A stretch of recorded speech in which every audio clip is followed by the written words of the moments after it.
বাইকটা দিছে শ্বশুর মশাই, আব্বা দিছে তেল। তাই তো আমার গতির সাথে জেট বিমানও ফেল।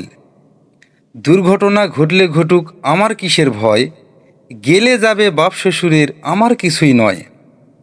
চল রে আমার মোটর গাড়ি জোরসে মারো টান, কে কি বলে শুনবো না আজ, ধরছি চেপে কান।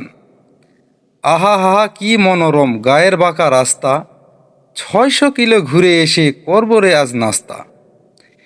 এমন গতি তুলবরে আজ আমার গতি দেখে, থমকে যাবে পথের পথিক পথ চলা সব রেখে।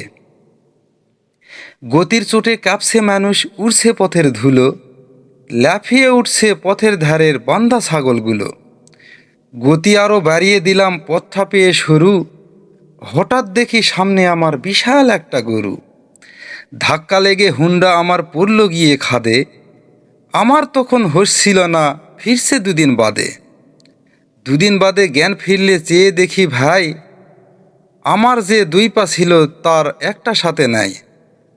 সকল কিছু শোনার পরে চমকে গেল গা, বাইকটা নাকি ঠিকই আছে, আমার গেছে পা।